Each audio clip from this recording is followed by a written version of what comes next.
Okay, so let's get started from starting.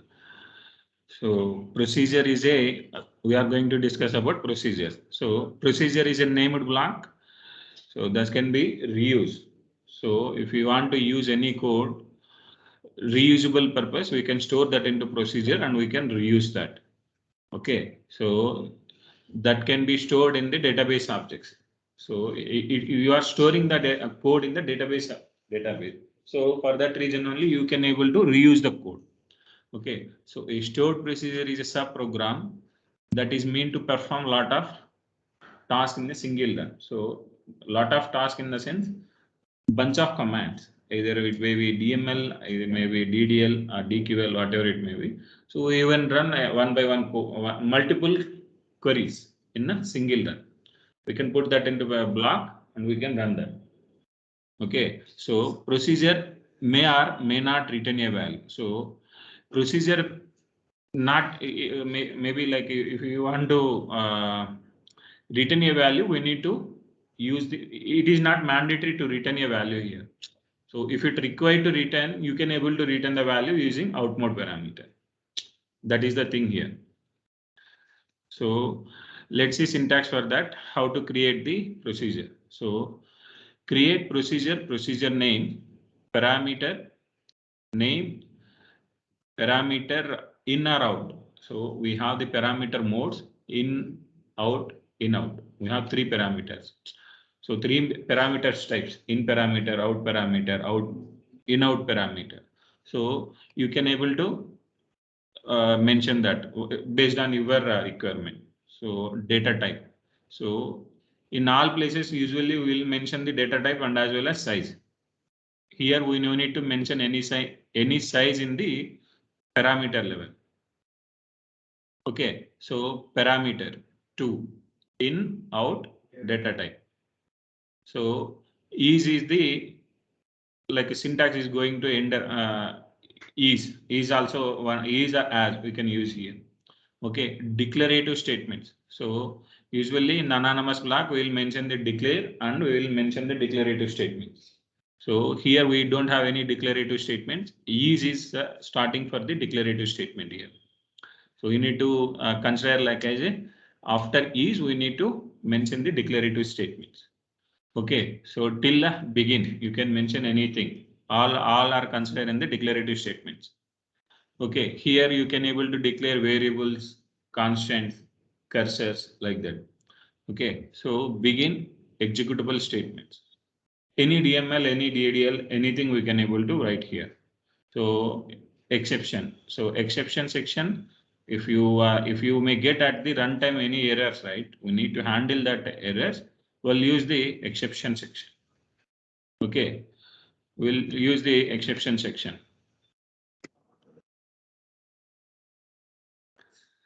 Okay, so exception name.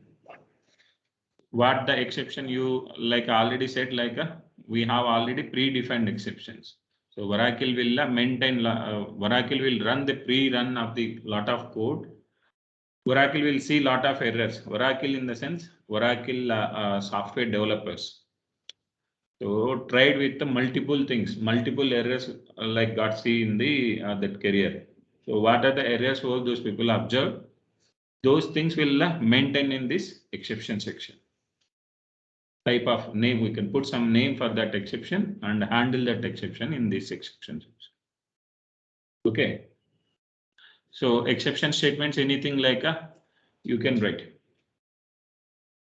Okay, let's see. So the syntax having two parts here. So header and body. So header in the sense create or replace procedure name this we have, right? So the header will end with the is keyword. Body having like a man also having like header and a body. So the similar kind, this is the header and this is the footer. Footer in the sense body. Any doubt? No. Okay. So what are the parameters we have in this? So parameter is a variable or a placeholder of any valid PLSQL data type. So through which PLSQL program exchange the values with the main code. So that means if you provide any input from your side, that will take from you and will run the queries inside that. So based on your input values, your code will execute based on your input values. That dynamically it is going to change. Okay, so the parameter allows give to input to the subprograms and to extract from these subprograms. So ఇవి ఏంటంటే this programmes లో నువ్వు input ఇవ్వడానికి కోసం ఆ sub programme execute చేయడానికి ఏదైనా నువ్వు ఇన్పుట్ ఇవ్వాల్సిన అవసరం వస్తే అప్పుడు సబ్ ప్రోగ్రామ్స్ కి ఇన్ పారామీటర్స్ యూజ్ చేసుకొని ఇన్పుట్ పాస్ చేస్తావు. సో నువ్వు మాన్యువల్ ఇన్సర్ట్ స్టేట్మెంట్ రన్ చేస్తావు ఎస్క్యూఎల్ లో. ఇన్సర్ట్ చేసే మెకానిజమ్స్ 2 ఉన్నాయి మనకి. ఏంటివి? డైరెక్ట్ ఇన్సర్ట్, యాంపర్సెంట్ యూజ్ చేసి ఇన్సర్ట్ చేస్తాం కదా, దాన్ని డైనమిక్ ఇన్సర్ట్ ఉంటుంది. సో డైనమిక్ ఇన్సర్ట్ అన్నప్పుడు నువ్వు యాంపర్సెంట్ ఇచ్చేసి కాలమ్ నేమ్ ఇస్తే అది నువ్వు రన్ చేసే ప్రతిసారి నీకు వాల్యూని అడుగుతుంది. అర్థమవుతుందా? సో అప్పుడు నువ్వు ప్రోగ్రామ్ అనేది డైనమిక్ గా నువ్వు ఎగ్జిక్యూట్ చేసుకోవడానికి ఇన్పుట్ పారామీటర్స్ ఇస్తావు, అది రన్ అవుతుంది సబ్ ప్రోగ్రామ్. సబ్ ప్రోగ్రామ్ అంటే మరి ఏం లేదు, PLSQL బ్లాక్ ని సబ్ ప్రోగ్రామ్ అంటారు. Okay, this parameter should be defined along with the subprograms at the time of creation. So ఆ parameters అనేటివి నువ్వు ప్రొసీజర్ క్రియేట్ చేసేటప్పుడే నువ్వు డిఫైన్ చేసుకోవాలి. నాకు ఇన్పుట్ పారామీటర్ అవసరం అవుతుంది. నేను రన్ చేయాలంటే కోడ్ని నాకు ఇన్పుట్ అనేది నేను ఇవ్వాలి. ఈ ఇన్పుట్ ఇస్తే నాకు ఈ విధంగా రన్ అవ్వాలి, ఈ ఇన్పుట్ ఇస్తే ఈ విధంగా రన్ అవ్వాలి అని నువ్వు ముందే డిఫైన్ చేసుకోవాలి. So if you are going to build anything, you can define your things in your mind. Then you can implement that. Similar kind, you need to define yourself. So I need this input from my end. If I get this input, I need this output. So నువ్వు ఏదైతే input ఇస్తావో ఆ input తగ్గట్టు నా query run అవ్వాలి, అది నువ్వు mention చేసుకోవాలి creation time అప్పటికి. Okay, so this parameters are include in the calling statement of this program to interact the values with the sub program. So it's similar. The inside లో ఉన్న statements ని interact అవ్వడానికి ఇది help అవుతుంది, input parameters. Okay, the data type of parameter in the sub program and the calling should be same. So నువ్వు in case ఇప్పుడు parameter define చేసేటప్పుడు number data type ఇచ్చి రన్ చేసేటప్పుడు కాలింగ్ చేసేటప్పుడు అంటే రన్ చేసేటప్పుడు వ్యార్క్యార్ ఇచ్చినావు అనుకో, అది తీసుకోదన్నమాట. నీకు you may get error, you might get error, compulsory నీకు ఎర్రర్ వస్తుంది. డేటా టైప్ నువ్వు డిఫైన్ చేసేటప్పుడు ఏం డేటా టైప్ డిఫైన్ చేసావో అదే డేటా టైపే నువ్వు రన్ చేసేటప్పుడు కూడా నువ్వు ఇవ్వాలి. కాలింగ్ టైంలో కూడా అదే ఇవ్వాలి. Calling statement should be same. Okay, the size of the data type should not mention at the time of parameter declaration. So as the size is dynamic for this type. So parameters define చేసేటప్పుడు size అనేది నువ్వు mention చేయకూడదు. ఆ size అనేది డైనమిక్గా అది తీసుకుంటుంది. నువ్వు ఇచ్చే ఇన్పుట్ వాల్యూని బేస్ చేసుకొని అది ఎంత దానికి మెమొరీ అవసరమో అంత డైనమిక్గా అలొకేట్ చేసుకుంటూ ఉంటుంది. అది దాని మీనింగ్.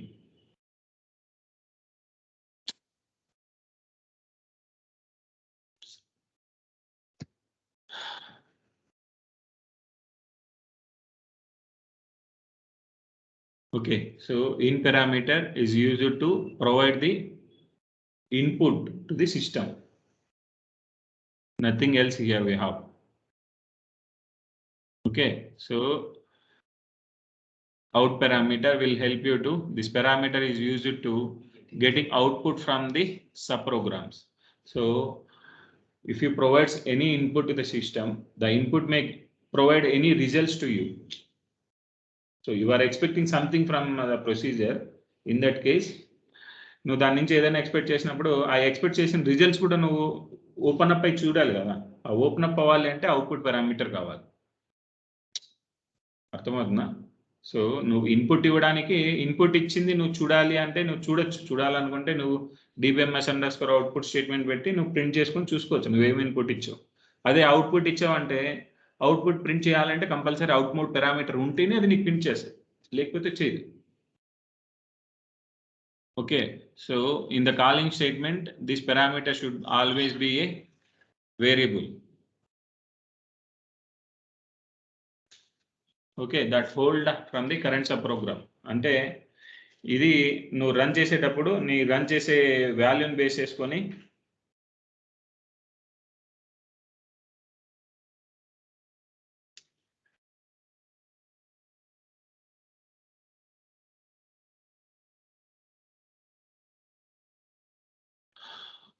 ఓకే, సో ఇది అవుట్పుట్ ఇచ్చేదానికోసం యూజ్ చేస్తాం. మనకి ఇన్అవుట్ పారామీటర్ ఉంటుంది.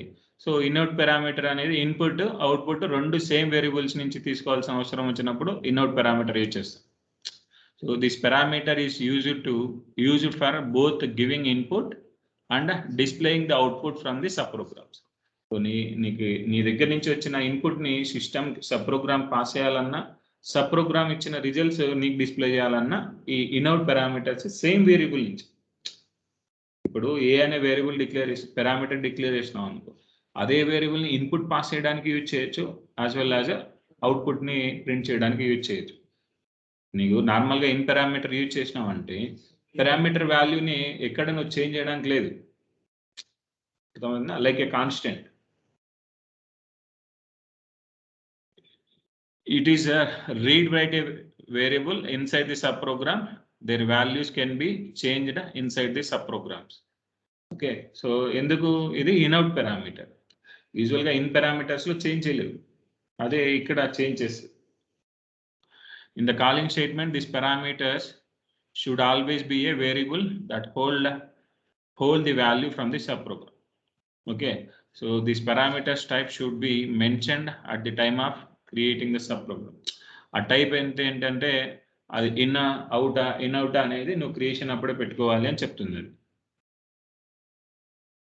సో మనకి రిటర్న్ అనే కీవర్డ్ ఉంది. ఇది యూజువల్గా మనం ఫంక్షన్స్లో యూజ్ చేస్తాం, ప్రొసీజర్లో కూడా యూజ్ చేయొచ్చు. యూజ్ అయితే ఏమవుతుంది, యూజ్ చేస్తే నువ్వు ఏమవుతుంది. So return is the keyword that instructs the compiler to switch the control from the subprogram to the calling state. అంటే నువ్వు ఎక్కడైతే ఆ స్టేట్మెంట్ని రాస్తావో అప్పుడు కంపైలర్ ఏం చేస్తుందంటే ఆ సబ్ ప్రోగ్రామ్ రన్ చేయడం ఆఫ్ చేసి కంపైలర్ని ఆ ఎగ్జిక్యూషన్ ప్రాసెస్ నుంచి బయట వస్తుంది. అర్థమవుతుందా? సో నువ్వు ఎక్స్ కోడ్ రన్ చేస్తున్నావు, బిగిన్ ఎండ్ వేసేసి ఏబిసిడి అని చెప్పి మల్టిపుల్ ఇన్సర్ట్ స్టేట్మెంట్స్ ఏదో రన్ చేస్తున్నావు. రన్ చేస్తున్నప్పుడు మిడిల్లో సెకండ్ స్టేట్మెంట్కి మధ్యలో నువ్వు రిటర్న్ అని రాసావు. So compiler will identify, so compiler is saying stop here and exit the process అని నాకు చెప్తున్నాడు మా ఓనర్. అంటే ప్రోగ్రామ్ ఓనర్ ఎవరైతే ఉన్నారో ఆయన నన్ను ప్రోగ్రామ్ ఇక్కడ స్టాప్ చేసేసి నీకు ఎప్పుడైతే నువ్వు ఇప్పుడు సమ్ ఎక్స్ ప్లేస్ నుంచి వై ప్లేస్కి వెళ్ళినప్పుడు ఎక్కడైనా ఒక బ్రేక్ ఇన్స్పెక్టర్ అనేవాడు ఉంటే సో నువ్వు అక్కడికి వెళ్ళకు, అక్కడ స్టాప్ అయ్యి నువ్వు బైక్ ఆఫ్ చేసి నువ్వు వెనక్కి వచ్చేయి. అర్థమవుతుందా? అది దాని మీనింగ్. ఎవరికైనా ఏమన్నా డౌట్ ఉందా?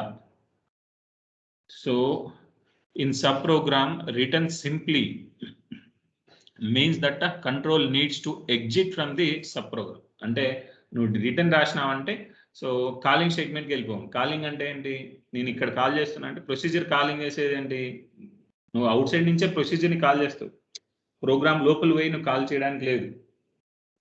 అర్థమవుతుందా? సో కాలింగ్ అంటే ఆ రిటర్న్ ఇన్సైడ్ కోడ్లో నుంచి బయట వచ్చేయమని చెప్తున్నాను దానికి. Okay, so once control finds return keyword in the sub program the code after this will be skipped. నేను చెప్పాను కదా, అక్కడ ప్రోగ్రామ్ అనేది నువ్వు స్కిప్ అక్కడే నువ్వు ఎగ్జిట్ అయిపోతున్నావు, కోడ్లో నుంచి ప్రాసెస్లో నుంచి ఎగ్జిట్ అయిపోతున్నావు. రిమైనింగ్ ప్రాసెస్ అంతా ఏం ఎగ్జిక్యూట్ అవ్వదు. Normally parent or main block will call a sub programs. Okay, and then the control will shift from this those parent block to the called sub program. అంటే ఒక black ఉంది, black లోపల multiple blocks రాసావు. ఎక్కడైనా కానీ ఒక బ్లాక్లో return statement రాసావు అంటే ఆ నెక్స్ట్ స్టేట్మెంట్స్ రన్ అవ్వకుండా ఆ బ్లాక్లో నుంచి ఎగ్జిట్ అయ్యి నెక్స్ట్ బ్లాక్ వెళ్ళిపోతుంది. దీని గురించి చూడాలి అంటే నువ్వు మల్టిపుల్ బ్లాక్స్ వేసి ఒక కోడ్ రన్ చేస్తే నీకు అర్థమవుతుంది. ఓకే.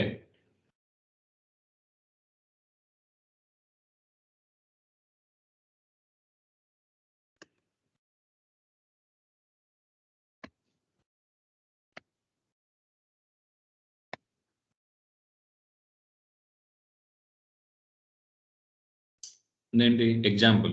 సో ఎగ్జాంపుల్ తీసుకున్నామంటే ఏంటి శాంపుల్ ప్రొసీజర్ మనం ఆల్రెడీ చూసాం. Sample procedure.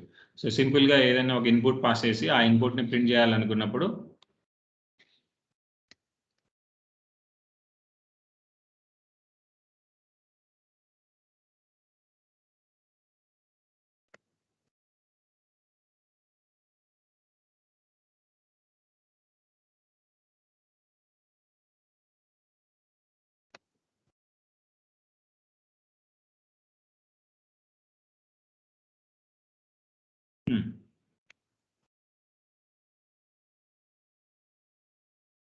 ఇదంతా పీపీటీలో చేశాను కదా, వరల్డ్ దీనికి సింగిల్ కోడ్ అనేది చేంజ్ అవుతుంది.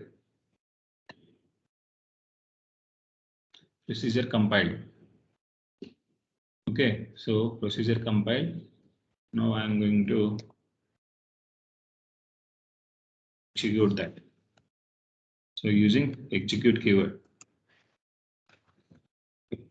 procedure is successfully completed. So you are not able to see any output here. So set server output is one. Another thing, we have shortcut like in the view button. In the view button, we have dbms underscore output. So dbms underscore view like dbms underscore output on చేసిన తర్వాత ఈ విధంగా అక్కడ నీ యూజర్ని collect run చేసుకోవాలి. So welcome to Vashi technologies. అర్థమైందా? So developer shortcuts కూడా ఒక్కొక్కసారి అవసరం, ఒక్కొక్కసారి అడుగుతూ ఉంటారు. ఓకే. ఇది శాంపుల్ ప్రోగ్రామ్. సింపుల్గా మనం ఆల్రెడీ చూసాం ఇది. సో ఇప్పుడు ఇంకోటి ఏంటి, ఇన్పుట్ మన దగ్గర నుంచి how to use the in class. Okay. So first నేను ఇన్ పారామీటర్, సో ఇన్ పారామీటర్ని యూజ్ చేసుకొని నేను ఇన్పుట్ పాస్ చేస్తాను, బట్ నేను ఆ ఇన్పుట్ని ఎక్కడ యూజ్ చేయట్లేదు. ఏం చెప్తుంది ఇది? ఈ సిఎన్డి అనేది వేరియబుల్ కదా, సో ఈ వేరియబుల్ అనేది నేను డిక్లేర్ చేయలేదు. సో ఫస్ట్ అవుట్పుట్ పారామీటర్ చూసి తర్వాత ఇన్పుట్ చూద్దాం.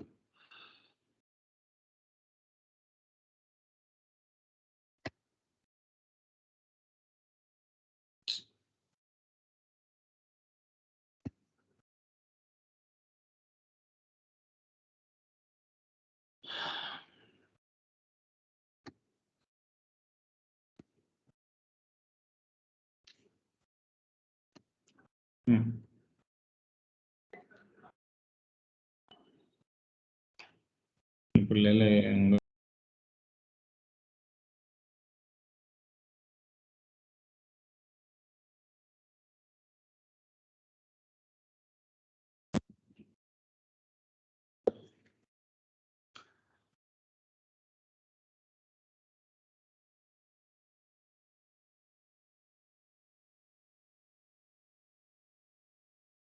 సో ఇది ఈఎంపీ టేబుల్ కదా, ఈఎంపీ టేబుల్ ఇక్కడ లేదు. ఏమేమి టేబుల్స్ ఉన్నాయి ఇక్కడ?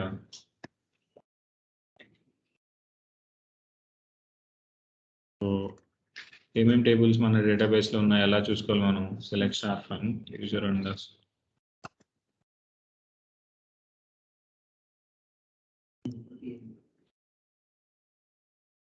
సో T1 అనే టేబుల్ ఉంది. సో నేను T1 అనే టేబుల్ చెప్తున్నా.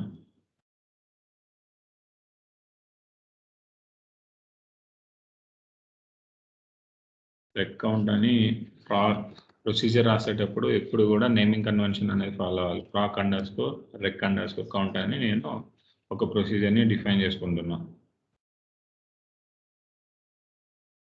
Procedure compiled. సో ప్రొసీజర్ని ఎగ్జిక్యూట్ చేస్తున్నాం. ఓకే, అవుట్పుట్ పారామీటర్ ఉంది. సో అవుట్పుట్ పారామీటర్ ఉన్నప్పుడు దీన్ని ఎలా డిఫైన్ చేయాలి అంటే డిక్లేర్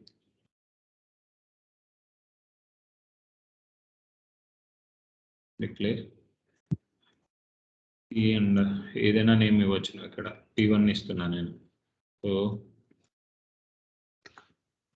P1 ఏంటి, నువ్వు రిటర్న్ చేసే ఏంటి వాల్యూ ఇంటీజర్. ఇక్కడ నువ్వు నెంబర్ ఇవ్వచ్చు, ఇంటీజర్ ఇవ్వచ్చు.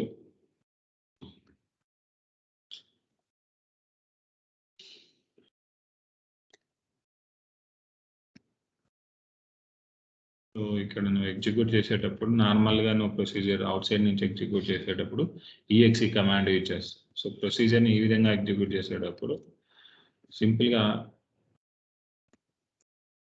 బిగిన్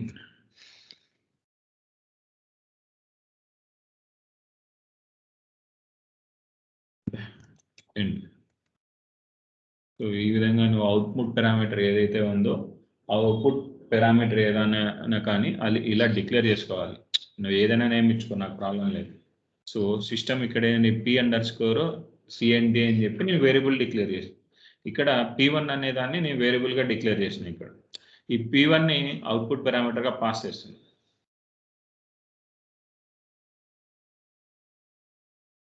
ప్రొసీజర్ సక్సెస్ఫుల్లీ కంప్లీటెడ్ అంట, కానీ నీకు అవుట్పుట్ రాలేదు.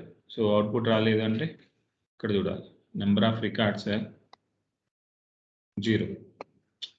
నెంబర్ ఆఫ్ రికార్డ్స్ ఈ టేబుల్లో ఏమైనా ఉన్నాయా అని చెప్పి చూడాలి. సో డేటా ఏం లేదు కాబట్టి నీకు అది వస్తుంది. So select star from user underscore tables ఉంచామనుకో, ప్రొసీజర్ కంపైల్, నేను ప్రొసీజర్ని ఎగ్జిక్యూట్ చేస్తాను.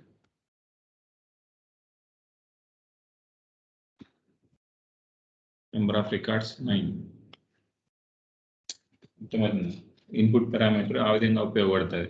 ఇన్పుట్ పారామీటర్ని ఇక్కడ 9 అని వస్తుంది. తర్వాత నేను ఏం చేస్తాను, ఈ P_CNTలోకి వాల్యూని అసైన్ చేసుకొని ఆ వాల్యూ ప్రింట్ చేస్తాను. ఊరికి 10 అని అసైన్ చేస్తున్నా. PBMS_outputలోకి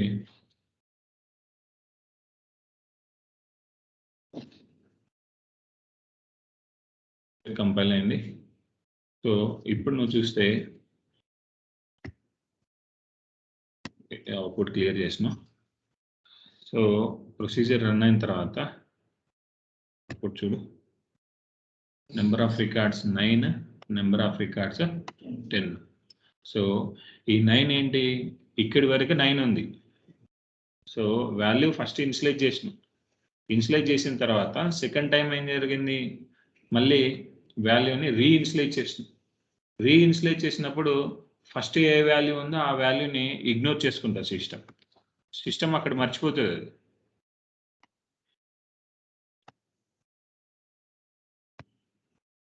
అర్థమవుతుందా? సో రీఇన్స్లైజ్ చేసినప్పుడు రీఇన్స్లైజ్ వాల్యూ అనేది కరెంట్ వాల్యూ. సో రీఇన్స్లైజ్ వాల్యూ అనేది మటుకు నీకు చూపిస్తుంది. ఇక్కడ నువ్వు ఆల్రెడీ ప్రింట్ చేసుకున్న తర్వాత నేను చేంజ్ చేశాను. అదే నేను ఇక్కడ నేను చేంజ్ చేశాను అనుకో, రీఇన్స్లైజేషన్ అనేది కంపైల్ అయిందా, ఇప్పుడు 10 చూపిస్తుంది. నేను ప్రింట్ చేయక ముందే రీఇన్స్లైజ్ చేసేసాను వాల్యూ. అర్థమవుతుందా? సో ఈ విధంగా నువ్వు వాల్యూస్ని ఎప్పుడైనా చేంజ్ చేసుకోవచ్చు. ఇది అవుట్పుట్ పారామీటర్. అదే ఇన్పుట్ పారామీటర్ ఉంది. సో ఇన్పుట్ పారామీటర్ని యూజ్ చేసుకొని సేమ్ ఇదే కూడా రన్ చేద్దాం. ఏమంటుంది, cannot be use P_CNT. Expression P_CNT అనేది పారామీటర్ కదా. So cannot be use as into target of any select statement. Okay, so ఇక్కడ యూజ్ చేయొద్దని చెప్తుంది. ఇంటూ క్లాస్లో యూజ్ చేయలేవు అని చెప్పింది. ఇంటూ క్లాస్ని కమెంట్ చేసిన ఏం చెప్తుంది, expression P_CNT cannot be use an assignment target. So ఏదైతే పారామీటర్ నువ్వు పారామీటర్లో డిఫైన్ చేస్తావో ఇన్ పారామీటర్గా, సో ఇన్ పారామీటర్గా నువ్వు డిక్లేర్ చేసిన వేరియబుల్ని ఎక్కడ కూడా అసైన్మెంట్ ఆపరేటర్ తోటి వాల్యూ అసైన్ చేయలేవు. అదే నువ్వు ఈక్వల్ తోటి కంపేర్ చేసుకోవచ్చు. మళ్ళీ ఇఫ్ ఎలా కంపేర్ చేయాలి వాల్యూని, నేను ఆ వాల్యూ అనేది 10 ఈక్వల్ టు 10 లేదా అని చెక్ చేయాలి. ఎలా చెక్ చేయాలి? నేను నేను ఇచ్చే ఇన్పుట్ని నీ సెలెక్ట్ క్వరీలో నుంచి some X column value equal to 1 2 3 అయితే అప్పుడు ఈ వాల్యూ అని చెప్పి చూపించాలి. 1 2 3 కాకపోతే ఉన్న వాల్యూ చూపించాలి. అప్పుడు ఎలా నేను చూపించాలి?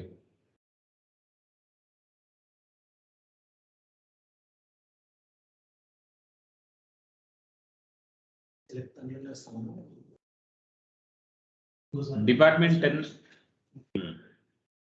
సో ఇప్పుడు ఏంటి, నేను సమ్ ఎక్స్ కాలం ఉంది, some X column equal to 1 2 3 అయితే ఇది, అవి కాకపోతే ఏ వాల్యూ ఉందో ఆ వాల్యూ చూపించాలి.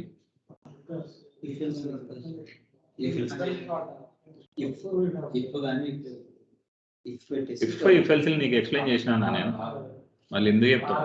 నేను అడిగినా అంటే ఇప్పటి వరకు మనం జరిగిన టాపిక్ లో లేవు. సెలెక్ట్ క్వరీలో అంటున్నా, వేర్ క్లాస్ లో అన్నట్లు నేను. ఇప్పుడు 10th డిపార్ట్మెంట్ అయితే పోయిన అకౌంట్స్, 20 అయితే సేల్స్, ఇలా రాసామా? ఏం రాసాం అప్పుడు? మళ్ళీ సెలెక్ట్ క్వరీలో కొన్ని కండిషన్స్ ని నువ్వు చెక్ చేసుకోవచ్చు. నువ్వు చెక్ చేసుకోవాలంటే అప్పుడు ఆ చెక్ చేసుకునేటప్పుడు ఏంటి, పారామీటర్ ఈక్వల్ టు ఈ వాల్యూ అయితే దెన్ ఈ వాల్యూ డిస్ప్లే చేయని చెప్పొచ్చు నువ్వు సిస్టమ్కి. ఎలా? సెలెక్ట్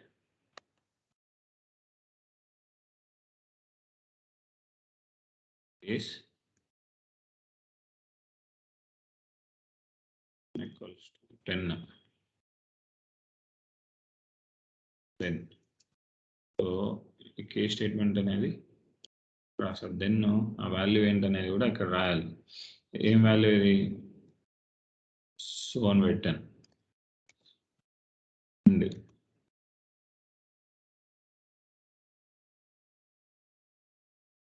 సో ఫ్రమ్ డ్యూయల్ ఈ వాల్యూని తీసుకున్న వచ్చిన ఇన్పుట్ని ప్రింట్ చేయాలి అంటే ఇంటూ క్లాస్ యూజ్ చేయాలి. ఇంటూ క్లాస్ యూజ్ చేయాలి. సో ఈ ఇంటూ ఎండ్ తర్వాత ఇంటూ యూజ్ చేస్తాం. ఇంటూ ఈ ప్రింట్ చేసుకోవాలి కదా వాల్యూని. ఈ వాల్యూని ప్రింట్ చేసుకోవాలంటే నీకు కంపల్సరీ ఒక వేరియబుల్ అనేది అవసరం. v_print అని ఒక వేరియబుల్ని డిక్లేర్ చేసుకొని varchar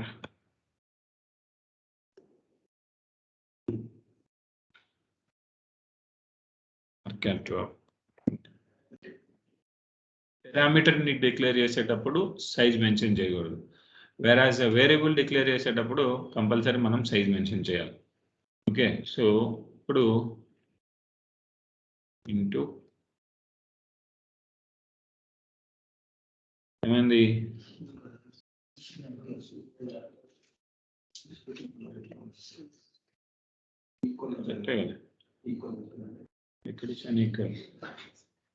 ఇక్కడ ఇచ్చాను తప్పే ఉంది అసలు చెప్పు. తప్పు ఉంది అక్కడ, బ్లండర్ మిస్టేక్ ఉంది.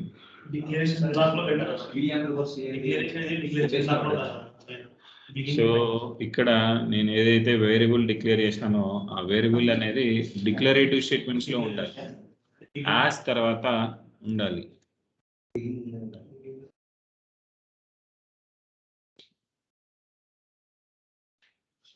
సో ఇది ఇన్పుట్ పారామీటర్ కదా, సో దీన్ని యూజ్ చేయలేదు.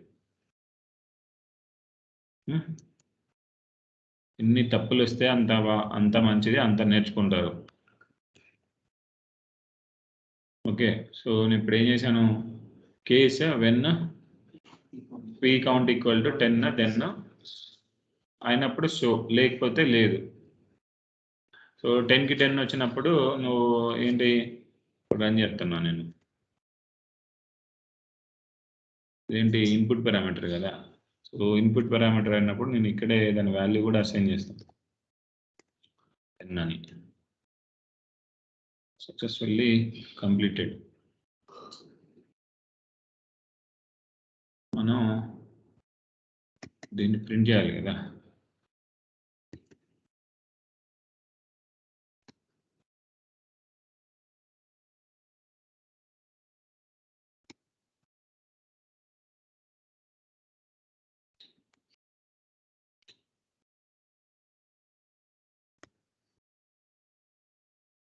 Number of records 10, number of printing అనేది సో అనేది వచ్చింది నీకు. ఓకే, సో ఈ కేస్ స్టేట్మెంట్ని ఇలా రాసావు నువ్వు. ఇక్కడ నేనేంటి అవుట్పుట్ పారామీటర్ ఎందుకు నేను వేరియబుల్ డిక్లేర్ చేసుకుని వాల్యూ ప్రింట్ చేస్తాను నువ్వు అనుకోవచ్చు. ఇక్కడ ప్రింట్ అవుతుంది కదా, ఇది అవుట్పుట్ పారామీటర్ లేకుండా ప్రొసీజర్ దగ్గర నుంచి నేను ప్రింట్ చేస్తున్నా కదా. ఇది యాక్చువల్గా ప్రింట్ చేయడం కాదు, ఇది డిస్ప్లే చేసుకుంటున్నావు అంతే. నువ్వు ప్రింట్ చేయాలి అంటే ప్రొసీజర్స్ యూజువల్గా ప్రొసీజర్ నుంచి వాల్యూ ఎప్పుడు ప్రింట్ చేస్తామంటే మనకు ఏదైనా ఒక ఫ్రంట్ ఎండ్ అప్లికేషన్ ఉన్నప్పుడు ఆ ఫ్రంట్ ఎండ్ అప్లికేషన్స్లో మల్టిపుల్ క్యాల్కులేషన్స్ మల్టిపుల్ ఏదైనా చేసుకొని నీకు ఒక రిజల్ట్ని ఎక్స్పెక్ట్ చేస్తాను. నువ్వు మినీ స్టేట్మెంట్ గ్యాదర్ చేస్తాను. మినీ స్టేట్మెంట్ గ్యాదర్ చేసినప్పుడు ఏమవుతుంది, ఆ కస్టమర్ యొక్క నీ కస్టమర్ ఐడి అనేది వెళ్ళి నీ కస్టమర్కి సంబంధించిన రీసెంట్ 10 ట్రాన్సాక్షన్స్ తీసుకోవాలి. అవునా? అప్పుడు ఏం చేస్తాడు వాడు, సెలెక్షన్ ఫ్రమ్ ట్రాన్సాక్షన్ టేబుల్లో నువ్వు ఇన్పుట్ ఏం వెళ్తుంది, అది డిఫాల్ట్గా ఆత్ ఐడి అని చెప్పి మనకు ఒక కాన్సెప్ట్ ఉంటుంది. నువ్వు ఏ యూజర్తో లాగిన్ అయినావో ఆ యూజర్ కోడ్ రన్ చేసినాడు అనుకో, ఆ యూజర్ ఆబ్జెక్ట్స్ వచ్చే విధంగా ఆత్ ఐడి అని చెప్పి మనకు ఒక కాన్సెప్ట్ ఉంటుంది. అది ఏం చేస్తుందంటే ఇంటర్నల్గా ఎవరు లాగిన్ అయినా అన్నాడు అని చెప్పి గెస్ చేసి వాని యొక్క ఐడిని దానికి పాస్ చేస్తుంది పారామీటర్. సో ఆ పారామీటర్ తీసుకొని పోయి అప్పుడు సెలెక్షన్ ఫ్రమ్ ఇక్కడ మనం ఏంటి selection from table name wear customer ID equal to 1 to 3 and రో number less than or equal to 10. అప్పుడు నీకేంటి 10 ట్రాన్సాక్షన్స్ వస్తాయి. మనకు కావాల్సింది ఏంటి, రీసెంట్ 10 ట్రాన్సాక్షన్. అప్పుడు నువ్వేం చేస్తావు, ఆర్డర్ బై క్లాస్ వేసుకొని ఆర్డర్ బై క్లాస్ వేసి order by transaction date descending అని దాని నుంచి మళ్ళీ 10 రిజల్ట్స్ని ప్రింట్ చేస్తావు. అది మినీ స్టేట్మెంట్ అవుతుంది. నువ్వు డీటెయిల్ స్టేట్మెంట్ చూసినప్పుడు, సో డీటెయిల్ స్టేట్మెంట్ వెళ్ళినప్పుడు ఏమవుతుంది, నువ్వు నెట్ బ్యాంకింగ్కి వెళ్ళి from date to date select చేసుకున్న తర్వాత ఆ ఫ్రమ్ డేట్ టు డేట్ అనేటివి ఇన్పుట్గా వెళ్తాయి, పారామీటర్స్ వెళ్తాయి. ఇక్కడ సింగిల్ పారామీటర్ పాస్ చేసినప్పుడు ఏమవుతుంది, ట్రాన్సాక్షన్ ఫెచ్ అని చెప్పి ఒక ప్రొసీజర్ ఉందనుకో. ఆ ప్రొసీజర్ని ఒక పారామీటర్ పాస్ చేస్తే మినీ స్టేట్మెంట్, 2 పారామీటర్స్ పాస్ చేస్తే డీటెయిల్ స్టేట్మెంట్. ఇలా కావాలి అన్నప్పుడు అంటే సేమ్ ప్రొసీజరే కాల్ అవుతూ ఉంటుంది రెండింటికి కూడా. సో బేస్డ్ ఆన్ పారామీటర్స్ ఆ ప్రాసెస్ అనేది ఎగ్జిక్యూట్ డిఫరెన్స్ ఉంటుంది. అదే ఓవర్లోడింగ్ అంటారు దాన్ని. అది మనం తర్వాత క్లాస్లో చూద్దాం, ప్యాకేజ్ చెప్పినప్పుడు అర్థమవుతుంది అది. సో ఇప్పుడు సెలెక్ట్ క్వరీని యూజ్ చేసాం. సెలెక్ట్ క్వరీ వచ్చినప్పుడు ఇంటూ క్లాస్ వస్తుందని చెప్పాను నేను. ఈ ఇంటూ క్లాస్ రాకపోతే నీకు స్టోర్ కాదు. See, an into class is expected in this select statement. Already చెప్పాను ఎందుకు ఇంటూ క్లాస్ ఎక్స్పెక్ట్ చేస్తుంది. you are fetching the data from SQL. So PL/SQL does not have capacity to store the data. అర్థమవుతుందా? So అప్పుడు నువ్వు store చేయాలి అంటే compulsory నీకు variables అనేది అవసరం. ఓకే, అది ఇంటూ క్లాస్. మనం ఏంటి ఇంకొకటి కూడా డైరెక్ట్గా కేస్ స్టేట్మెంట్ రాయొచ్చు.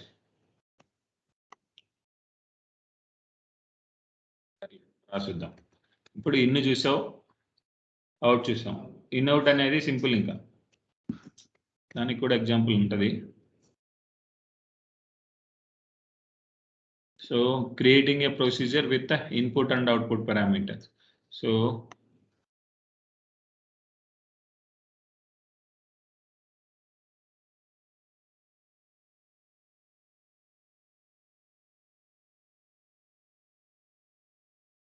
ఇది అప్లికేషన్ ప్రోగ్రామ్ రాసేవాళ్ళు, అప్లికేషన్స్ మీద వర్క్ చేసేవాళ్ళు. నీకు ప్రొసీజర్లో ఒకసారి నువ్వేం చేస్తావు, మినీ స్టేట్మెంట్ చూస్తావు, 10 వాల్యుయేషన్ ప్రింట్ చేస్తావు. ఇంకొకసారి డీటెయిల్ స్టేట్మెంట్ చూసినప్పుడు థౌజండ్స్ ఆఫ్ ట్రాన్సాక్షన్స్ రావచ్చు, మిలియన్స్ ఆఫ్ ట్రాన్సాక్షన్స్ కూడా రావచ్చు, చేసి ఉండొచ్చు కదా. సో అప్పుడు నీకు ఏదైనా కానీ ఒక అవుట్పుట్ పారామీటర్ని డిఫైన్ చేసేటప్పుడు, ఓకే, ఆ అవుట్పుట్ పారామీటర్ డిఫైన్ చేసేటప్పుడు దాని యొక్క డేటా టైప్ అనేది నీకు ముందే తెలిసి ఉండాలి. I'm going to print this values, I'm going to count number of values in number of patients in hospital అంటే అప్పుడు ఏంటి, నువ్వు నెంబర్ చెప్తున్నావు. You are going, you are saying the number to your doctor. So this many patients we have in this hospital, sir. So who are available in this room? Tell me names అన్నప్పుడు నువ్వు number ఏంటి వేరియబుల్స్ని చెప్తున్నావు, string display చెప్తున్నావు వాడికి. అప్పుడు నువ్వు character data టైప్ని define చేస్తావు.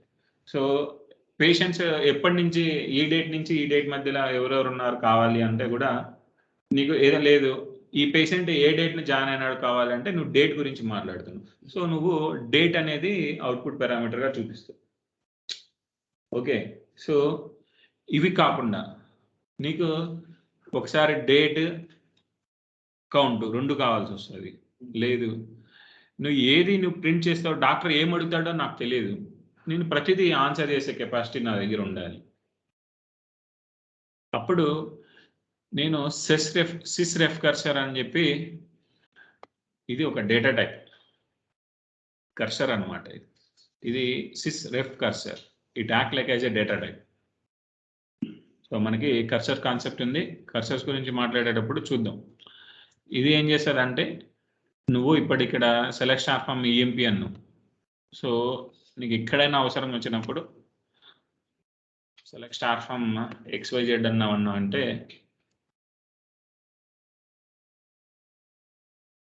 ఎక్కడైనా సరే నువ్వు డైనమిక్గా ఒక క్వరీని ఫ్రేమ్ చేసి ఏ క్వరీని ఫ్రేమ్ చేసినా కూడా ఆ క్వరీ యొక్క రిజల్ట్స్ ఇస్తుంది.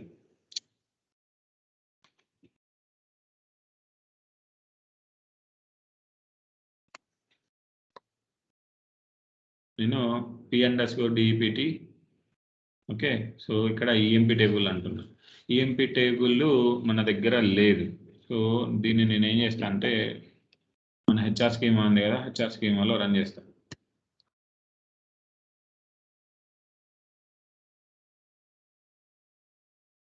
Procedure compiled. సో సేమ్ ప్రొసీజర్ని కంపైల్ అయింది ఇక్కడ. సో ఈ ప్రొసీజర్ని రన్ చేస్తున్నాను, సెట్ సర్వర్ అవుట్పుట్ ఆన్ చేసి వెయిట్.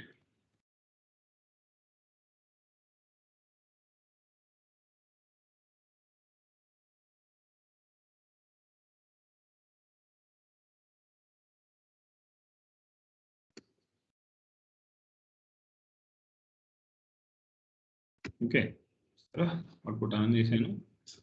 దీన్ని రన్ చేస్తా, ఏం చెప్తుంది. సో ఈ ప్రొసీజర్లో ఎన్ని పారామీటర్స్ ఉన్నాయి, 2 పారామీటర్స్ ఉన్నాయి, ఒకటి ఇన్పుట్, ఒకటి అవుట్పుట్.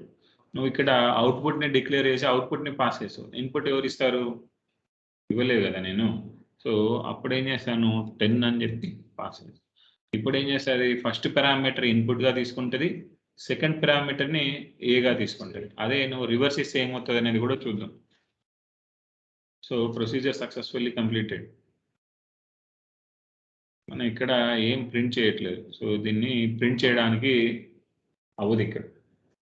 సో DBMS_output.put_line అనేది సింగిల్ వాల్యూని ప్రింట్ చేస్తుంది, మల్టిపుల్ వాల్యూని ప్రింట్ చేయలేదు.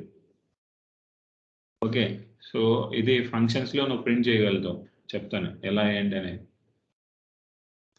సో ఇప్పుడు ఇది అప్లికేషన్కి వెళ్ళిపోతుంది, ఇలా రాస్తారు. అప్లికేషన్ ఓరియంటెడ్ ప్రోగ్రామ్ రాసేటప్పుడు రెఫ్ కర్సర్ ఇచ్చేసి ఏదైనా కానీ డైనమిక్గా క్వరీని ఫ్రేమ్ చేసుకొని ఆ డైనమిక్ క్వరీని ఈ రెఫ్ కర్సర్కి పంపిస్తాం. రెఫ్ కర్సర్కి పంపించినప్పుడు అది డైనమిక్గా ఆ ప్రింట్ స్టేట్మెంట్ని ప్రిపేర్ చేసుకొని అప్లికేషన్కి ఇస్తుంది. అర్థమవుతుందా? సో ఇది ఏంటంటే ఇన్పుట్ పాస్ చేయడానికి, అవుట్పుట్ పాస్ చేయడానికి. నీకు ఇక్కడ ఏదైతే ప్రొసీజర్ ఎగ్జిక్యూట్ అవుతుంది కానీ నువ్వు ప్రింట్ చేసిన వాల్యూ ఏంటి అనేది నువ్వు చూడలేవు.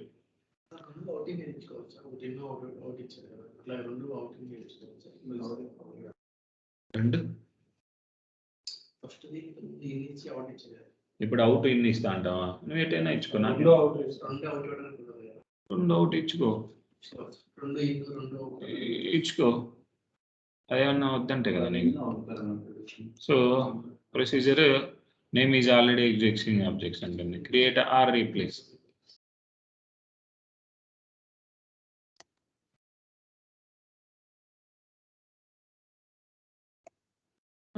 చేసుకోవచ్చు, నువ్వు చేసుకోవచ్చు. యూజ్ అయిన దానివల్ల ఒకటే కదా ప్రింట్ చేస్తావు ఎప్పుడైనా కానీ.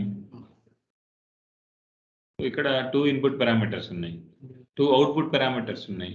నువ్వేమో ఒకటి ఇన్పుట్ పారామీటర్గా పాస్ చేసినావు నువ్వు. ఇప్పుడు నీకు ఇదేమో పాస్ చేసావు ఏంటి, యాక్చువల్గా నువ్వు వేరియబుల్ పాస్ చేయాలి, అవుట్పుట్ వేరియబుల్ని పాస్ చేయాలి. నువ్వు ఇక్కడ వాల్యూని పాస్ చేసావు అంటే it treat like as a input. So అప్పుడు నువ్వేం చేయాలి, బి అని ఇంకొక రెఫరెన్సర్ని లేకపోతే దానికి సంబంధించింది ఏదైనా నువ్వు ఇవ్వచ్చు. సో ఇప్పుడు ఏమైనా ఏం చేద్దాం, బి అనేది తీసుకొని ఈ బి అనేదాన్ని ఇన్పుట్గా ఇద్దాం. అక్కడ ఏంటి బి అనేది ఏంటి, నెంబర్. సో ఇక్కడ ఏమవుతుంది,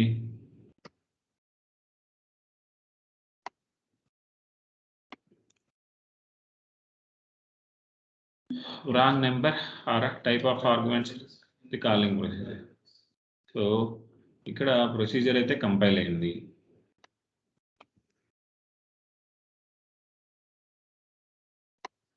సో బి కామా ఏ పారామీటర్స్ 2 ఉన్నాయి.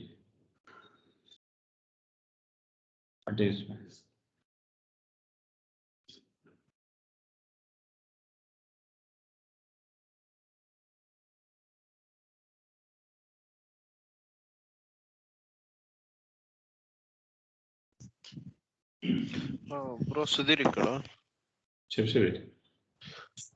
బ్రో అక్కడ మనం డిబిఎంఎస్ అండర్స్కోర్ అవుట్పుట్ అక్కడ కన్కాటినేషన్ యూజ్ చేసి 2 అవుట్పుట్లు ప్రింట్ చేయలేమా వేరియబుల్స్ పాస్ చేసుకుని? చేయొచ్చు, కానీ ఇది రెఫ్ కర్సర్ కదా, రెఫ్ కర్సర్ వాల్యూస్ని నువ్వు ప్రింట్ చేయలేవు. నువ్వు రెఫ్ కర్సర్ వాల్యూని ప్రింట్ చేయలేవు. ఇలాంటి వాల్యూస్ని ప్రింట్ చేసుకోవచ్చు. ఇక్కడ ఉన్నాయి.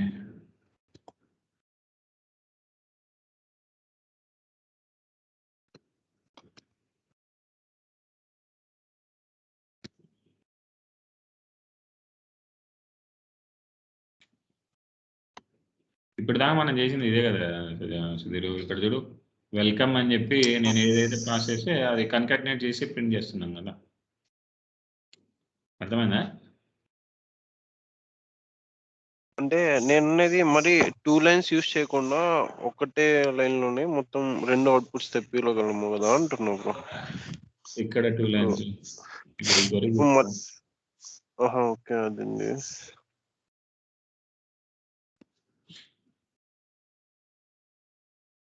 ఇప్పుడు చెప్పు.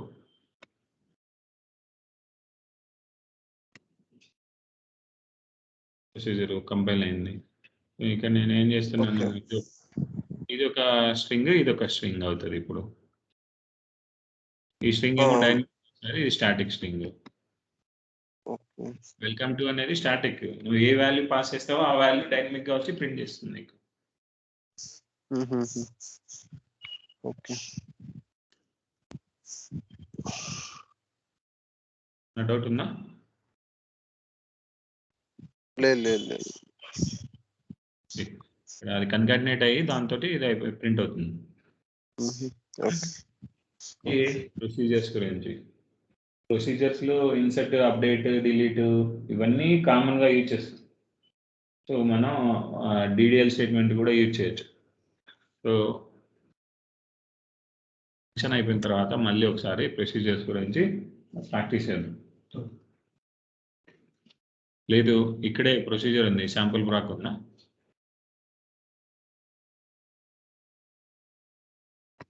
దీని యొక్క కోడ్ ఎక్కడ స్టోర్ అయి ఉంటుంది?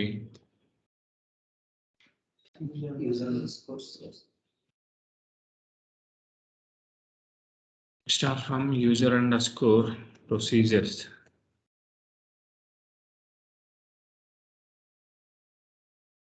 సో మన ఫస్ట్ ప్రొసీజర్ కాబట్టి మీకు ప్రొసీజర్ ఇక్కడ సేవ్ అయింది. సో దీని యొక్క కోడ్ చూడాలి అంటే మనకు select start from user underscore source.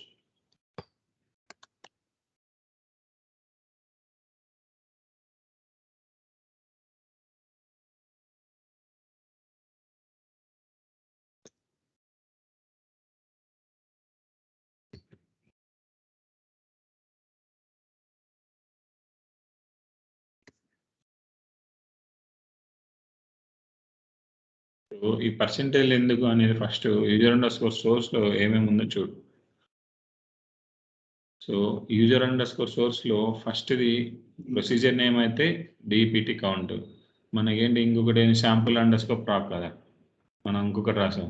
Sample underscore ప్రాక్లో first line ఏమో క్రియేట్ ఆర్ రీప్లేస్ అనేది రాదు. ఇక్కడ రిమైనింగ్ కోడ్ ఎవ్రీథింగ్ సేవ్ అవుతుంది.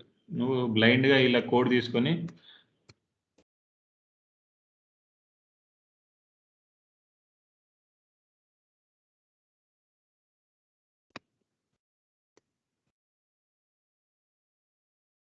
ఇప్పుడు నీకేంటి రెండు డబుల్ కోడ్స్ ఎక్స్ట్రా ఉన్నాయి ఇక్కడ.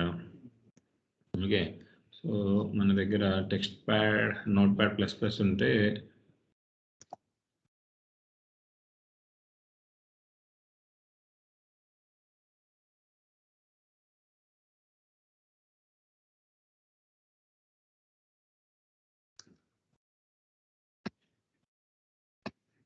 So Notepad plus plus ఉంది. ఇక్కడ ఏంటి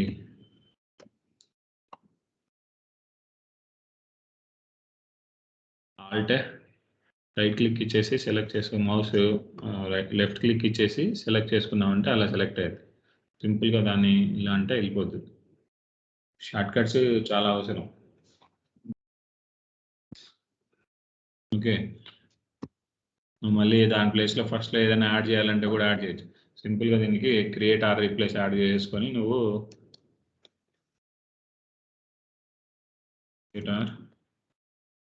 రీప్లేస్ అని చెప్పి ప్రొసీజర్ని కంపైల్ చేసుకోవచ్చు. అర్థమైందా? సో యూజర్ అండర్స్కోర్ సోర్స్లో నుంచి మొత్తం కోడ్ మొత్తం తీసుకోవచ్చు నువ్వు.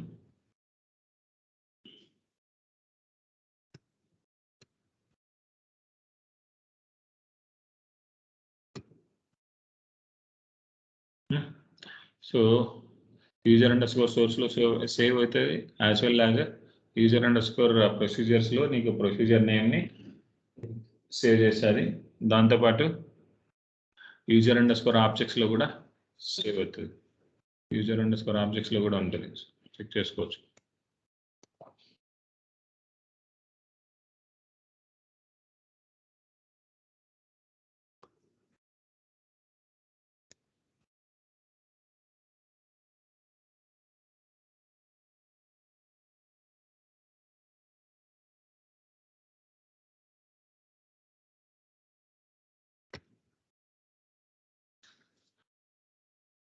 ఓకే, ఇది ప్రొసీజర్స్ గురించి. Let's see about functions.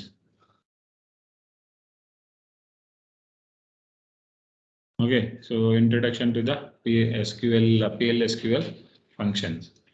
So మనకి ఏమున్నాయి ఫంక్షన్స్ అనేది. So function is also sub program, that is function is also a named block, it is also a sub program. Okay, so there are named block PL/SQL that mean can be stored into the database as. So ఇది కూడా database లో store అవుతుంది as well as a reusable purpose. So functions మెయిన్గా ఏంటి అంటే ఏదైనా కానీ calculation things ఎక్కడైనా నీకు అవసరం వచ్చినప్పుడు నువ్వు దానికి వాడతావు. సో దాని యొక్క సింటాక్స్ ఏంది. So create or replace function name parameter 1 in out.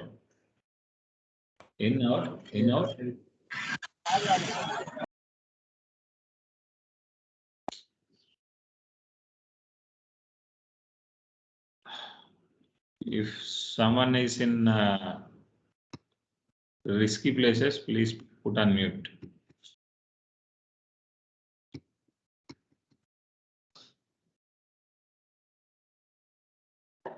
Okay, so ఇక్కడ ప్రొసీజర్లో ఏంటి మనకి ప్రొసీజర్ నేమ్ అని చెప్పి parameters as it is same. So ఇక్కడ రిటర్న్ అనే కీవర్డ్ మీకు ఎక్స్ట్రా వస్తుంది. సో ఈ రిటర్న్ డేటా టైప్. సో నేను ఆల్రెడీ చెప్పాను, ఫంక్షన్ అనేది ఏంటంటే it expect something from you, it must return a value to you. అంటే నువ్వు ఏదైనా నువ్వు హెల్ప్ చేస్తే కంపల్సరీ నీకు రిటర్న్ అనేది ఏదో ఒక రూపంలో ఇస్తుంది. అర్థమవుతుందా? సో దానికోసం రిటర్న్ డేటా టైప్ అనేది ఇక్కడ అవసరం. రిటర్న్ దాని యొక్క టైప్. ఈజ్ ఆర్ యాజ్ అనేది ఏదైనా యూజ్ చేయొచ్చు. డిక్లరేటివ్ సెక్షన్ అన్నప్పుడు డిక్లరేటివ్ స్టేట్మెంట్స్ ఏదైనా నువ్వు మెన్షన్ చేయొచ్చు. అవి కాన్స్టెంట్స్ కావచ్చు, వేరియబుల్ కావచ్చు, కర్సర్స్ కావచ్చు, ఏదైనా ఇవ్వచ్చు. తర్వాత బిగిన్, ఇది మెయిన్ సెక్షన్ స్టార్ట్ అవుతుంది. మెయిన్ సెక్షన్లో ఎక్సెప్షన్ సెక్షన్ ఎగ్జిక్యూషన్ సెక్షన్ అన్నప్పుడు నువ్వు ఏమైనా రావచ్చు. సో యూజువల్గా దీంట్లో సెలెక్ట్ క్వరీస్ తోటే మేనేజ్ చేస్తూ ఉంటాం. సో ఇక్కడ ప్రొసీజర్స్లో డిఎంఎల్ ఆపరేషన్స్, డిడిఎల్ ఆపరేషన్స్ ఏదైనా పర్ఫామ్ చేస్తున్నాం. సో ఇందులో కూడా ఏమేమి చేస్తామనేది చెప్తాను. ఇక్కడ రిటర్న్ స్టేట్మెంట్ అనేది ఏంటంటే వాల్యూ రిటర్న్ చేసింది అంటే ప్రోగ్రామ్ ఎగ్జిక్యూట్ అయిపోతుంది. ప్రొసీజర్లో కూడా రిటర్న్ చేయదన్నమాట. రిటర్న్ చేయకుండా వాల్యూ అనేది నీకు ఎగ్జిక్యూట్ అయిపోతుంది. ఇక్కడ వాల్యూ రిటర్న్ చేసి నీకు కావాల్సింది ఇచ్చిన తర్వాతనే అది ప్రాసెస్ నుంచి ఎగ్జిట్ అవుతుంది. నువ్వు ఏది ఎక్స్పెక్ట్ చేస్తున్నావో ఆ ఎక్స్పెక్టెడ్ అవుట్పుట్ అనేది నీకు ఇచ్చిన తర్వాతనే ప్రోగ్రామ్ అనేది ఎగ్జిక్యూషన్ స్టాప్ అయ్యి బయట వస్తుంది. సో తర్వాత ఈ ఫంక్షన్ ఎగ్జిక్యూట్ చేసేటప్పుడు నీకు ఏదైనా రన్ టైమ్ ఎర్రర్స్ రావచ్చు. సో ఆ రన్ టైమ్ ఎర్రర్స్ని హ్యాండిల్ చేయడానికి మనకు ఎక్సెప్షన్ సెక్షన్ అనేది అవసరం. సో ఎక్సెప్షన్ సెక్షన్ ఇక్కడ ఉంటుంది. ఎక్సెప్షన్ టైప్ నీకు ఏం అవసరం, ఏం ఎర్రర్ వస్తుందా అని తెలిస్తే ఆ ఎక్సెప్షన్ నేమ్ పెడితే దాని యొక్క సొల్యూషన్ ఏమి ఇవ్వాలి. సమ్ ఎక్సెప్షన్ వస్తే దానికి ఏం సొల్యూషన్ ఇవ్వాలి, వై వస్తే ఏమి ఇవ్వాలి, జెడ్ వస్తే ఏమి ఇవ్వాలి. సో నీకు ఆ ఎక్సెప్షన్ ఏం వస్తుంది అని తెలిస్తే దాని యొక్క సొల్యూషన్ అనేది కూడా నువ్వు ఇక్కడ హ్యాండిల్ చేసుకోవచ్చు. అది ఫంక్షన్ యొక్క సింటాక్స్. ఇది దీన్ని ఎలా రాస్తావు?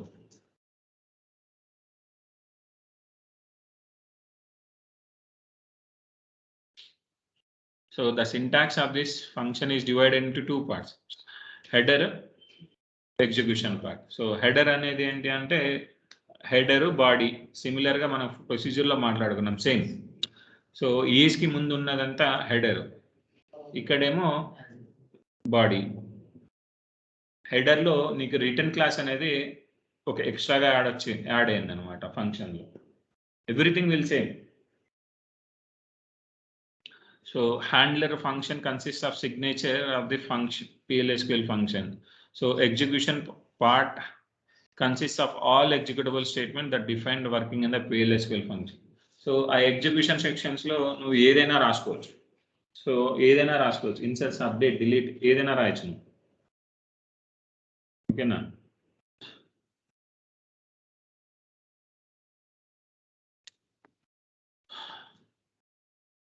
See, functions are a standard alone named block. So it is mainly used for calculation purpose. So functions అనేటివి మనం క్యాలిక్యులేషన్ పర్పస్ కోసం మేజర్గా యూజ్ చేసేది ఓన్లీ క్యాలిక్యులేషన్స్ కోసం. నువ్వు ఫంక్షన్స్లో వేరే ఏమి యూజ్ చేయలేవు అంటే చేయొచ్చు. సో ఇప్పుడు డ్రైవర్ ఉన్నాడు, ఒక వెహికల్ని డ్రైవింగ్ తీసుకున్నప్పుడు లేదు నువ్వు హాస్పిటల్కి వెళ్తావు, డాక్టర్ దగ్గరికే నువ్వు సో కాంపౌండర్ నీకు నర్స్ ఉంటాడు, సో నువ్వు నర్స్ని విజిట్ చేస్తావు కానీ డాక్టర్ కోసం వెయిట్ చేస్తావు. ఎందుకు? So he's dedicated for to treat the people కదా. సో నర్స్కి కూడా కెపాసిటీ ఉంటుంది చేసేది, కానీ నర్స్ దగ్గర నువ్వు తీసుకో ట్రీట్మెంట్, కానీ నువ్వు డాక్టర్ దగ్గరే తీసుకుంటావు. ఎందుకంటే so he is well educated and specially dedicated resource for treatment. అర్థమవుతుందా? సో ఇక్కడ ఏమవుతుంది, నీకు ఫంక్షన్ అనేది mainly design to perform the calculations. నువ్వు వెరీ గుడ్ చేయొచ్చు, చేయమని చెప్పట్లేదు, చేయొచ్చు. క్యాల్కులేషన్స్ కోసం వాడేటప్పుడు keep in mind we need to use functions. If you are performing any insertions, subditions, deletions, creates, alters, ఇలాంటి సిచ్యువేషన్ ఉన్నప్పుడు better go with the procedures. Okay, so function use the return keyword to return the value. So whereas in the and the data type of this is defined at the time of creation. So ఈ return keyword అనేది ఇక్కడ వాల్యూని print చేయడానికి return చేయడానికి మనకు ఉపయోగపడుతుంది. Okay, so function should either return a value or raise a exception. So నువ్వు return keyword అనేది వాల్యూని ప్రింట్ చేయడానికి ఉపయోగపడుతుంది. ఆ వాల్యూ ప్రింట్ చేసేటప్పుడు దానికి ఏదైనా ఎక్లిప్స్ వస్తే అప్పుడు నీకు బాబు నేను ప్రింట్ చేయలేకపోతున్నా, నాకు ఈ ఇష్యూ వచ్చింది అని చెప్పి నీకు చెప్తుంది. అర్థమవుతుందా? సో అది రిటర్న్ స్టేట్మెంట్ యొక్క ఉపయోగం. So functions with no DML statements can be directly called from the select query. So function execute చేసేదానికి 2 ways ఉన్నాయి. సో ఈ ఎగ్జిక్యూట్ చేసేటప్పుడు ఫంక్షన్ని సెలెక్ట్ క్వెరీ నుంచి ఎగ్జిక్యూట్ చేయొచ్చు, యాజ్ వెల్ యాజ్ ప్రొసీజర్స్ నుంచి కూడా ఎగ్జిక్యూట్ చేయొచ్చు. Okay, it can have so whereas the function with the DML operations can only be called from the other PLSQL block. So select query ki enti ante database objects ni manipulate cheyadaniki rights levu. So aa rights kavali ante daniki వేరే ఉంటుంది. ఆ rights ఎలా వస్తాయి ఏంటనేది Pragma autonomous transaction అని ఒకటి ఉంటుంది. అది యూజ్ చేస్తే ఆ రైట్స్ వస్తాయి దానికి సెలెక్ట్ క్వెరీ. లేదు అంటే నువ్వు PLSQL బ్లాక్లో నుంచి రన్ చేస్తే ప్రొసీజర్కి ఆబ్జెక్ట్ మామూలుగా బ్లాక్కి నీకు ఆ ఆబ్జెక్ట్స్ని మ్యానిపులేట్ చేసే కెపాసిటీ ఉంటుంది. సో నువ్వు బ్లాక్ నుంచి రన్ చేసుకోవచ్చు, అప్పుడేం ప్రాబ్లం లేదు. Okay, so it can have nested blocks. It can be defined at a nested inside of the other blocks or packages. So ఈ ఫంక్షన్ అనేది నువ్వు అనానమస్ బ్లాక్ లో డిక్లేర్ చేసుకోవచ్చు. డిక్లేర్ కి కీవర్డ్ ఇచ్చి బ్లాక్ బిగిన్ లోపల procedure function declare చేయొచ్చు, procedure declare చేయొచ్చు, ఏమైనా చేసుకోవచ్చు. సో నెస్టెడ్ బ్లాక్స్ లో రాయొచ్చు, ప్యాకేజ్ లోపల రాయొచ్చు. ఓకే, అది దాని meaning. So the value can be passed into the function or fetched from the procedure through the parameter. So ఈ ఫంక్షన్ కి నువ్వు పాస్ చేసే ఇన్పుట్ నుంచి వాల్యూని ప్రింట్ చేయడానికి కూడా ఉపయోగపడుతుంది. రిటర్న్ స్టేట్మెంట్ యూజ్ చేసుకొని ప్రింట్ చేస్తాం. So this parameter should be included in the calling statement. నువ్వు సెలెక్ట్ నుంచి రన్ చేస్తా అన్నావు అనుకో, ఫంక్షన్ చేసినావు, ఫంక్షన్ F1 అన్నావు. F1 ఆఫ్ అంటే ఫంక్షన్ యూజ్ చేసుకొని ఎంప్లాయీ డీటెయిల్స్ డిస్ప్లే చేస్తున్నావు అనుకో. సో అప్పుడేంటి డిఈపిటి నెంబర్ పాస్ చేసినావు అనుకో, నువ్వు డిఈపిటి నెంబర్ అనేది పారామీటర్ కాల్ చేసేటప్పుడు ఎక్కడైనా కాల్ చేసేటప్పుడు ఫంక్షన్ని ఎలా కాల్ చేసి function name of parameters pass చేస్తావు. ఆ పారామీటర్స్ అనేటివి నువ్వు అక్కడ కంపల్సరీ పాస్ చేయాలి. ఎగ్జిక్యూషన్ అప్పుడే పారామీటర్ యొక్క పాస్ చేయాలి. So the function can also return the value through out parameters other than using the return state. So మనము మ్యాక్స్ 90% రిటర్న్ స్టేట్మెంట్ యూజ్ చేసి వాల్యూస్ని ప్రింట్ చేస్తూ ఉంటాం. వెరీ రేర్ కేసులో అవుట్ పారామీటర్ యూజ్ చేసి వాల్యూని ప్రింట్ చేస్తూ ఉంటాం.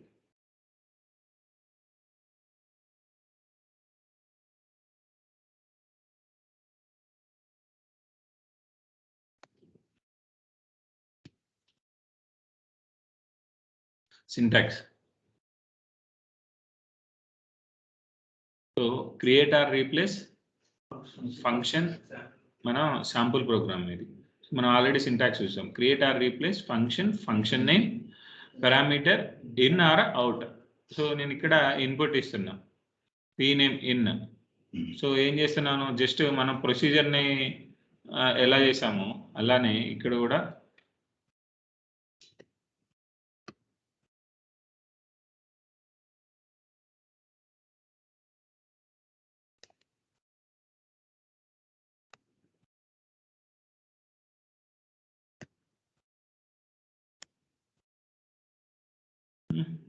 ఫంక్షన్ కంపైల్ అయింది. దీని ఎగ్జిక్యూషన్ ఏంటి? మనం నార్మల్గా చూద్దాం PLSQL బ్లాక్ నుంచి. సో PLSQL బ్లాక్ నుంచి వచ్చినప్పుడు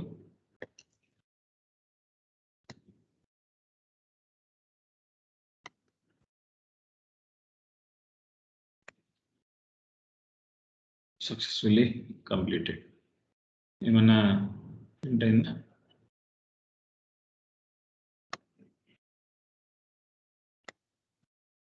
మీకుంటూ ఫంక్షన్ కూడా ప్రొసీజర్ చేసే పని ఫంక్షన్ కూడా చేస్తుంది. ఓకే, సో ఫంక్షన్ని ఏంటి అనానమస్ బ్లాక్ నుంచి రన్ చేస్తారు ఇక్కడ. అదే నేమ్డ్ బ్లాక్ సారీ దీన్ని సెలెక్ట్ క్వరీ నుంచి కూడా రన్ చేయొచ్చు అని చెప్పాను కదా. సో ఫంక్షన్ ఎగ్జిక్యూట్ చేసేదానికి 2 వేస్ ఉంటాయి.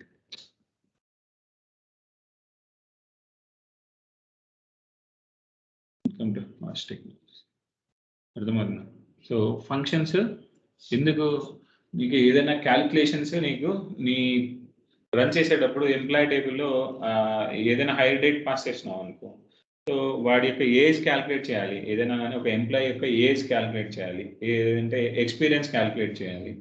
సో నువ్వు ఎంప్లాయీ నెంబర్ పాస్ చేస్తావు, ఏజ్ క్యాలిక్యులేషన్ అంతా అక్కడే రాసావు అనుకో, చాలా క్లమ్జీగా ఉంటుంది. అప్పుడు ఏం చేస్తావు, ఆ కోడ్ని ఒక ఫంక్షన్లో కాల్ చేసుకొని ఈ లాజిక్ మొత్తాన్ని ఇక్కడ ఏదైనా కానీ ఒక కాంప్లెక్స్ లాజిక్ ఉందనుకో, ఆ లాజిక్ మొత్తం ఇక్కడ డిఫైన్ చేసేసి నేను ఎంప్లాయీ నెంబర్ పాస్ చేశాను అనుకో, ఆ ఎంప్లాయీ నెంబర్ యొక్క వాడేంటి ఏజ్ లేకపోతే ఎక్స్పీరియన్స్ క్యాలిక్యులేట్ చేయాలనుకో ఏం చేయాలి? ఎక్స్పీరియన్స్ ఎలా క్యాలిక్యులేట్ చేస్తాం? ఎంప్లాయీ యొక్క ఎక్స్పీరియన్స్ హైయర్ డేట్ ఉంటుంది. సో హైయర్ డేట్ నుంచి ఈ రోజు వరకు ఇలా ఎన్ని డేస్ ఉన్నాయి క్యాలిక్యులేట్ చేస్తావు. అప్పుడు ఏం చేస్తావు? మంత్స్ బిట్వీన్ అంటున్నావు, మంత్స్ బిట్వీన్ వేసేసుకో. ఆ రోజు నుంచి హైయర్ డేట్ 6 డేట్ అనుకోని మంత్స్ బిట్వీన్ వేస్తే ఎన్ని మంత్స్ వస్తాయని చెప్తుంది. డివైడెడ్ బై 12 వేసినాం అనుకో నీకు ఇయర్స్ వస్తుంది. అర్థమవుతుందా? సో ఆ క్యాల్కులేషన్ అంతా ఎక్కడ చేస్తాం? అక్కడ చేయాలంటే కష్టం కదా.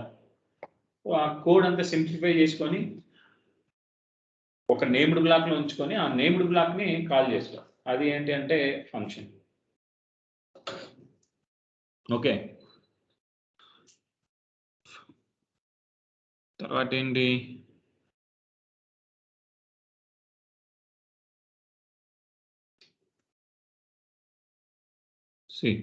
ఏమన్నాను, ఒక బ్లాక్ లోపల కూడా ఒక ఫంక్షన్ని డిక్లేర్ చేసుకోవచ్చు అని చెప్పాను. నార్మల్ ప్రొసీజర్ని క్రియేట్ చేయడం కాకుండా, నార్మల్గా మనం ఫంక్షన్ని క్రియేట్ చేయడం కాకుండా నువ్వు డిఫాల్ట్గా ఒక PLSQL బ్లాక్లో కూడా నువ్వు డిఫైన్ చేయొచ్చు. సో PLSQL బ్లాక్లో చేసేటప్పుడు డిక్లేర్, సో నేను 3 వేరియబుల్స్ తీసుకున్నాను ABC అని చెప్పి. సో దీని ఏం చేస్తున్నా, మ్యాక్సిమం వాల్యూ ఈ ABCలో ఏ వాల్యూ అయితే ఉందో దాని యొక్క మ్యాక్సిమం వాల్యూ అనేది నేను తెలుసుకోవాలనుకుంటున్నాను. సో నేనేమంటున్నా, ఇక్కడ ఫస్ట్ కోడ్ రాస్తాను, ఫంక్షన్ ఫైండ్ మ్యాక్స్ అని చెప్పి ఎక్స్ ఇన్ వై అని చెప్పి చెప్తున్నాను. సో ఈ ఇన్పుట్ పారామీటర్స్ అనేవి నేను ఇక్కడ డిక్లేర్ చేసుకున్నాను. ఇక్కడ ఏ వాల్యూస్ పాస్ చేస్తానో ఆ వాల్యూస్ అనేది కాల్ చేసేది ఇక్కడ ABC ఇక్కడ చెప్తా. ABC అని చెప్పి వాల్యూ డిక్లేర్ చేసుకున్నాను. దాంతోపాటు ఇక్కడ రిటర్న్ అనేది నెంబర్ డిక్లేర్ చేశాను. నేను రిటర్న్ టైప్ అనేది నెంబర్ డిక్లేర్ చేసిన.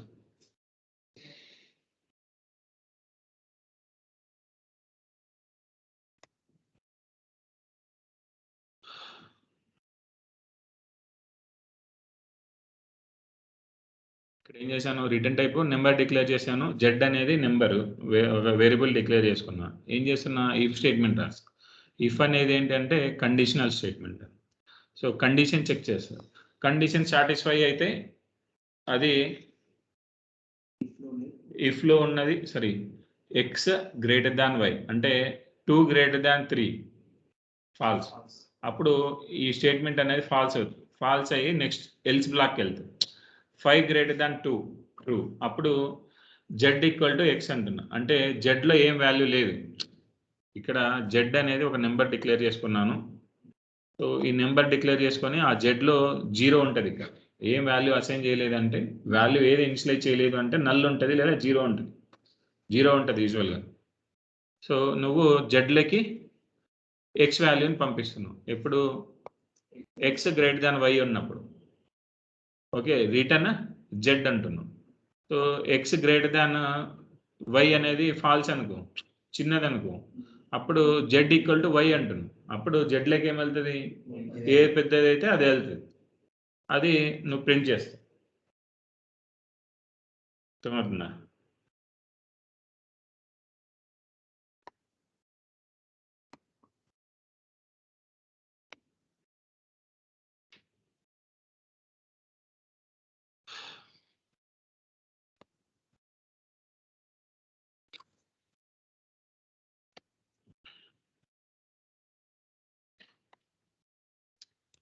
దిస్ మ్యాన్ నా సిస్టంలో రన్ అయింది, ఇక్కడ అన్నట్లే.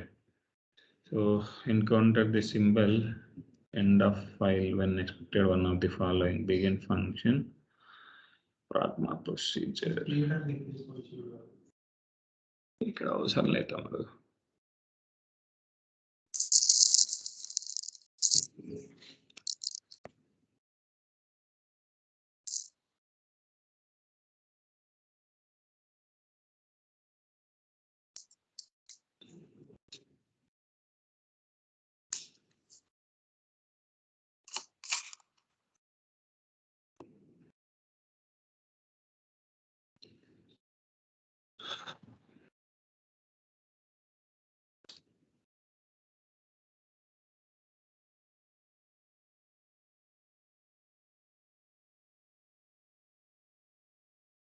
ఇప్పుడు ఇవంతా అవసరం లేదు.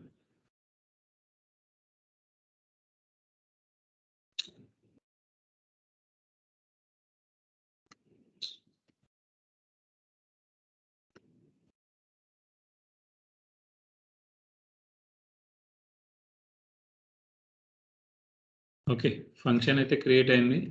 సో ఫంక్షన్ని కాల్ చేసేటప్పుడు ఏం చేస్తున్నా, ఏబిసి అని చెప్పి A equal to 20, B equal to 25. So ఇక్కడ వాల్యూని అసైన్ చేసిన. ఓకే, సో ఈ వాల్యూని అసైన్ చేసి ఇక్కడ డిక్లేర్ చేసుకోవాలి. ఓకే, మిస్టేక్ అయింది. సో అది డిక్లేర్ కీవర్డ్ ఇక్కడ ఉండాల్సింది. ఏబిసి వాల్యూని ఇక్కడ డిక్లేర్ చేసుకోవాలి. ఏ నెంబర్,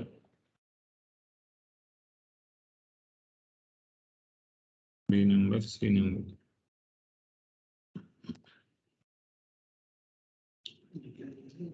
సో నేను యాక్చువల్గా మిడిల్లో పేస్ట్ చేశాను అది. ఓకే, సో ఈ డిక్లేర్లో నాకు 3 వేరియబుల్స్ అవసరం. ఫంక్షన్ ఎగ్జిక్యూట్ చేయాలంటే 2 వేస్ ఉంటాయి. సో ఇక్కడ 2 ఇన్ పారామీటర్స్ అవసరం నాకు. 2 ఇన్ పారామీటర్స్, ఒకటి out parameter. So out parameter అంటే రిటర్న్ స్టేట్మెంట్ ఏదైతే ఉందో దానికోసం అవుట్ పారామీటర్ అవసరం. సో ఏబిసి వాల్యూస్ ఉన్నాయి. సో ఏబిసి వాల్యూస్ని 3 వేరియబుల్ డిక్లేర్ చేసుకున్నాను. నాకు 3 మొత్తం టోటల్గా నాకు 3 అవసరం. సో నేను 3 వేరియబుల్ డిక్లేర్ చేసుకున్నాను. Begin A equal to 20. So A అనే దానికి 20 అసైన్ చేసుకున్నాను, బికి 25. ఇప్పుడు ఏం చేస్తున్నా, సిలో ఫైండ్ మ్యాక్స్ వాల్ ఏ కమా బి అంటున్నా. సో ఇక్కడేమో ఏ ఈక్వల్ టు 20 వస్తుంది, బి ఈక్వల్ టు 25 వస్తుంది. సో ఇక్కడ నేను వాల్యూస్ హార్డ్ కోడ్ చేయకుండా ఒక వేరియబుల్లో అసైన్ చేసుకొని ఆ వేరియబుల్స్ని ఇక్కడ అసైన్ ఇసి నేను పారామీటర్స్ని పాస్ చేస్తున్నా వేరియబుల్స్.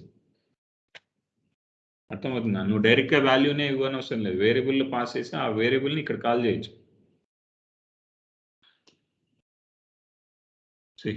ఏమవుతుందో చూడు.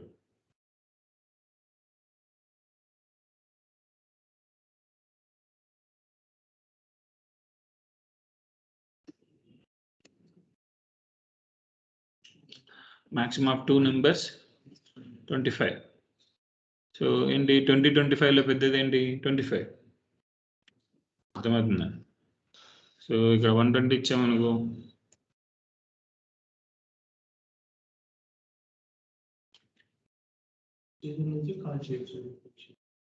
ప్రొసీజర్ నుంచి కాల్ చేయొచ్చు. డిఫరెన్సెస్ కూడా చూద్దాం రేపు. Difference between procedure and function అని వెరీ వెరీ ఇంపార్టెంట్ క్వశ్చన్, రేపు చూద్దాం. సో తర్వాత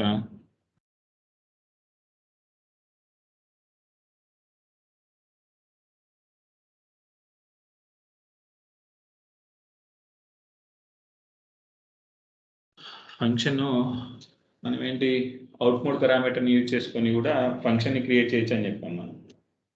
సో ఫంక్షన్ని అవుట్పుట్ పారామీటర్ని యూజ్ చేసుకొని కూడా క్రియేట్ చేయొచ్చు.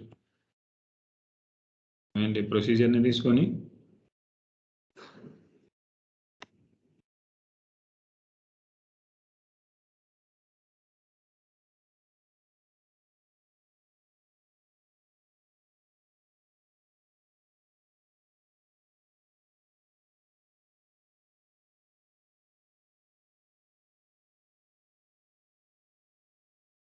ఫంక్షన్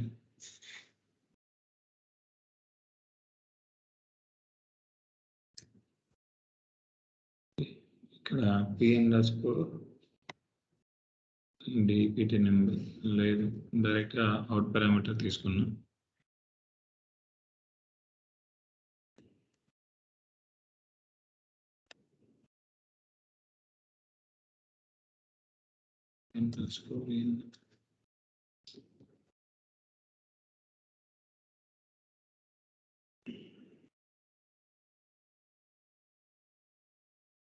ఓకే, సో ఇన్పుట్ అనేది పిన్ అనే ఒక ఇన్పుట్ పాస్ చేస్తున్నా. ఆ ఇన్పుట్ ఏంటి, where dpt number equals to p_in. So నేను ఇక్కడ ఇన్పుట్ పారామీటర్ తీసుకొని ఆ ఇన్పుట్ పారామీటర్ని వేర్ క్లాస్లో డైనమిక్గా ఆ వేర్ క్లాస్కి కండిషన్ పాస్ చేస్తున్నా. నేను ఏదైతే వాల్యూ ఇన్పుట్ ఇస్తానో ఆ వాల్యూ అనేది ఇక్కడ వచ్చి ఈ క్వరీ రన్ అవుతుంది. ఈ క్వరీ రన్ అయ్యి ఈ క్వరీ అనేది ప్రింట్ చేస్తుంది. చూపిస్తాను.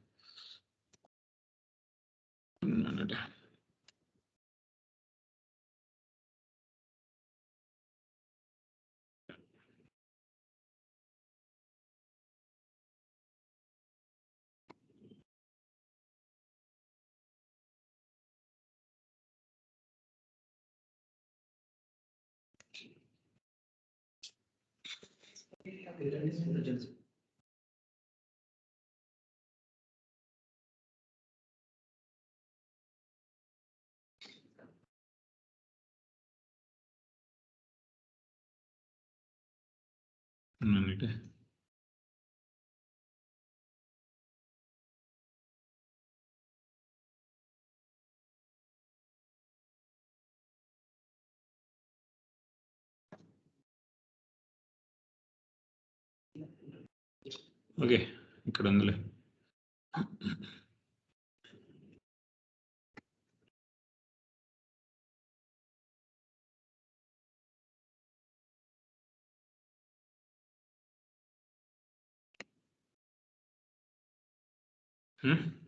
సో ఏం చేస్తున్నాను, ఈఎంపీ టేబుల్ని ఉన్న ఇన్ఫర్మేషన్ని రిటర్న్ చేస్తున్నాను. సో F1 మన ఏంటి గెట్ ఆల్ ఎంప్లాయీ ఫంక్షన్ అని చెప్పి ఒక ఫంక్షన్ రాస్తాను. సో ఇక్కడ రిటర్న్ అనేది కంపల్సరీ. సో రిటర్న్ ఏం చేస్తున్నా, సిస్ రెఫ్ కర్సర్ యూజ్ చేశాను. సో ఇప్పుడు ఇది రెఫ్ కర్సర్ అనే దానికోసం ఈ విధంగా పాస్ చేస్తాం. ఇది డేటా టైప్కి రిటర్న్ చేయడానికి పంపిస్తున్నాను. రిటర్న్ చేసుకొని ఈ కర్సర్లో స్టోర్ చేసుకుంటుంది ఈ రిజల్ట్స్ మొత్తం. సెలెక్ట్ క్వరీలో ఏవైతే వాల్యూస్ వస్తాయో ఆ రిజల్ట్స్ అన్ని ఈ కర్సర్లో స్టోర్ చేసుకొని ఆ వాల్యూని ప్రింట్ చేస్తుంది రిటర్న్ క్లాస్. సో ప్రొసీజర్స్లో నువ్వు రిటర్న్ యూజ్ చేస్తే అది బయటకు వచ్చేస్తుంది ప్రింట్ చేయడానికి. సో నేను ఏం చేస్తా, ఇప్పుడు మనం హెచ్ఆర్ స్కీమాలో ఉండాలి ఇది రన్ అవ్వాలి అంటే, ఎందుకంటే టేబుల్ అంతా అక్కడ ఉంది. సో ఫంక్షన్ కంపైల్ అయినా, సో ఫంక్షన్ని లెట్ do it.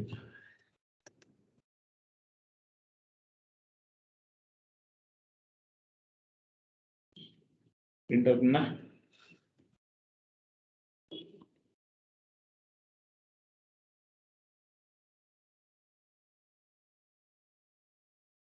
ఒక్కొక్క రికార్డు స్టార్టింగ్ నుంచి నీకు ఒక greater than less than symbol వచ్చి గ్రేటర్ దాన్ సింబల్తో ఎండ్ అవుతుంది. ఇక్కడ కామా సపరేటర్తో ప్రింట్ చేసి ఉంటుంది.